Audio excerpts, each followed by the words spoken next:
আসসালামু আলাইকুম বন্ধুরা, তোমরা সকলেই কেমন আছো? আশা করছি আল্লাহর অশেষ রহমতে তোমরা সকলেই ভালো আছো। দেখো, তোমাদের জন্য খুবই গুরুত্বপূর্ণ একটি প্রশ্ন নিয়ে আসলাম, সেটা হচ্ছে পরিসংখ্যান অধ্যায় থেকে সংক্ষিপ্ত পদ্ধতিতে গড় করা নিয়ে। ঠিক আছে বন্ধুরা, তো তোমরা যদি ভিডিওটা দেখো, তোমরা সংক্ষিপ্ত পদ্ধতিতে গড় নিয়ে আর কোনো টেনশন থাকবে না। তো মনে রাখবা বন্ধুরা, সংক্ষিপ্ত পদ্ধতিতে গড় করতে গেলে আমি তোমাদেরকে বোঝানোর জন্য এখানে অঙ্কটা দিয়ে রেখেছি। তো দেখো, তোমরা মনে রাখবা এরকম 5টা কলাম হবে। ঠিক আছে বন্ধুরা, সংক্ষিপ্ত পদ্ধতিতে গড়ের কথা বললেই 5টা কলাম হবে। আর এইখানে যে নম্বরের যে গড়টা দেখতে পাচ্ছ, এখানে দেখো 31 থেকে 40, এগুলোকে শ্রেণী ব্যাপ্তি বা শ্রেণী ব্যবধান বলা হয়। এখানে এই ঘরটাতে তোমরা এই মানগুলোকে দেখে দেখে নিচে লাগবা, আর এইখানে শ্রেণী ব্যাপ্তি লাগবা। ঠিক আছে, আর মধ্যবিন্দুটা কোত্থেকে আসছে বন্ধুরা? এই দুইটাকে যোগ করে, অর্থাৎ 31-এর লগে 40 যোগ করবা, তাকে 2 দিয়ে ভাগ, মানে যোগফলটাকে 2 দিয়ে ভাগ দেবে, এটা চলে আসবে। সেমভাবে প্রত্যেকটাকে যোগ করবা আর 2 দিয়ে ভাগ দেবো, যোগ করবা 2 দিয়ে ভাগ দেবো, তাহলে এই ঘরটা চলে আসলো। ঠিক আছে বন্ধুরা, তাহলে এই ঘরটা পেয়ে গেলা। আর এটা তো দেওয়াই আছে। এরপর আছে কি বন্ধুরা? গণসংখ্যা।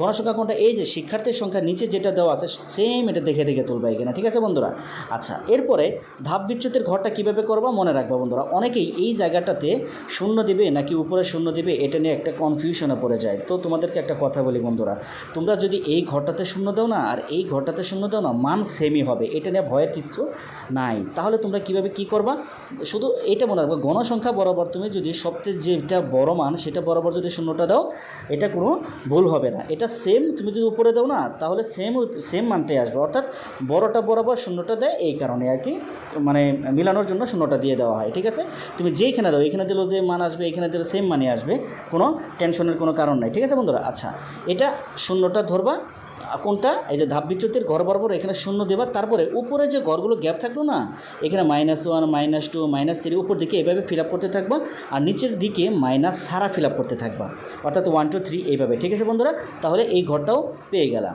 আচ্ছা, এরপরে দেখো, এই যে দেখতে পাচ্ছ গণসংখ্যার সাথে যে তুমি FI একটা দিছিলা চিহ্ন, তারপর ধাপ বিচ্যুতিকে দিছিলা UI, অর্থাৎ এই মান ওর মান, এই দুইটাকে এগুলো সবকে গুণ করে দিতে হয়। ঠিক আছে, এগুলো গুণ করে করে এই মানগুলো বেরোবে। ঠিক আছে বন্ধুরা, ঠিক আছে, এগুলো সব কিছু এভাবে গুণ করে দিলে এই মানটা বেরোবে। আশা করছি বুঝতে পারছো। এখন পরবর্তী ধাপ হলো, এখানে দেখো মাইনাসের যতগুলো মান আছে। ঠিক আছে বন্ধুরা, দেখো বন্ধুরা, এখানে একটা মাইনাস হবে 12-র আগে, তোমরা মাইনাসটা দিয়ে নিবা। এখানে 12-র আগে একটা মাইনাস হবে, এই যে যেমন 3 4 12 হয়েছে, আর এখানে মাইনাসটা আছে। ঠিক আছে বন্ধুরা, তাহলে কিন্তু এখানে আমাদের কি হয়, মাইনাস কিন্তু থেকে যাচ্ছে। ঠিক আছে, তোমাদের যে কাজটা করতে হবে, অর্থাৎ এখানে কিন্তু তোমরা 12-র আগে মাইনাসটা দিয়ে নিবা। ঠিক আছে বন্ধুরা, এই যে 3 4 12 হয়েছে না, অর্থাৎ এই মাইনাসটা এর সাথে টাইপিংয়ে আর কি পড়ে নেই। ঠিক আছে, আচ্ছা, দেখো এখানে তোমাদের কি কাজটা করতে হবে, সবগুলোকে, এখানে মাইনাসের যতগুলো মান আছে সবগুলোকে একসাথে করবা, অর্থাৎ যোগ করে দিবা, সবগুলোকে যোগ করবা। আবার এইখানে নিচে যে মাইনাস ছাড়া যে মানগুলো আছে এগুলোকেও যোগ করবা, অর্থাৎ এইখান থেকে যে মানটা বেরোলো আর এইখান থেকে যে মানটা বেরোলো, ওই দুইটাকে এখান থেকে মাইনাস করে দেবা, বাদ দিয়ে দিবা। একটা কথা মনে রাখবা, বাদ দেওয়ার পরে যদি দেখো যে মাইনাসের যোগ করার পরে মাইনাসের মানটা বড় হয়ে গেছিল গা, তাহলে উত্তরের ঘরে এই জায়গাটাতে মাইনাসটা বসায় দিবা। আর যদি দেখো না এই জায়গার মানটাই বড়, তাহলে এইখানে মাইনাসটা দেওয়ার দরকার নাই। আশা করছি তোমরা বুঝতে পারছো। এবার চলো আমরা সূত্রটা প্রয়োগ করে মানটা বের করে ফেলি। এটা হচ্ছে আমাদের গড়ের মেন সূত্র, আমরা এটা মুখস্থ করে ফেলবো, গড় সমান সমান। ঠিক আছে, এটা মুখস্থ করে ফেলবা। এরপরে দেখো আমাদের এখানে সূত্রটা বরাবর দেখতে পাচ্ছ, এটা কোনটা হবে বন্ধুরা? এই যে শূন্যটা যে দিছিল না বন্ধুরা, এই শূন্য বরাবর, খুব মনোযোগ দিয়ে দেখো, আমি দেখাই দিচ্ছি। এই যে শূন্যটা দেখতে পাচ্ছ, এই শূন্য বরাবর, ঠিক আছে, মধ্যবিন্দুর যে ঘরের যে মানটা থাকবে সেটাই হচ্ছে তোমার কিসের মান?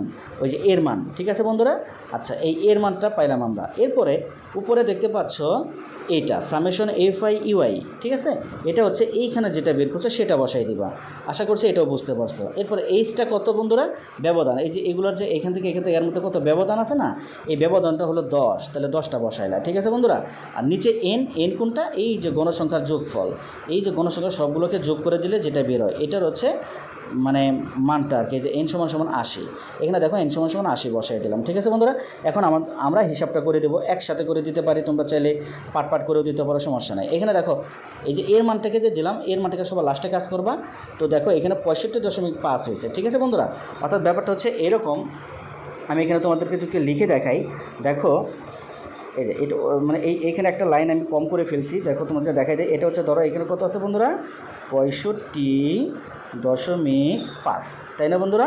তারপর আছে কত? এই যে উপরে যে মাইনাসটা ছিল, এই মাইনাসের সাথে নিচে যে প্লাস আছে এটাকে চেঞ্জ করে দিতে হবে। প্লাস মাইনাসে কত বন্ধুরা? মাইনাস। ঠিক আছে বন্ধুরা, এটা করলা। এরপরে তোমাদের যে কাজটা করতে হবে, এই যে এখানে 10 আর উপরে যে 10টা দেখতে পাচ্ছ, 10 10-এ কত, 10 10 100, তাহলে উপরে হলো কত বন্ধুরা, 100 গুণ করে দিলে, আর নিচে হলো কত, 80।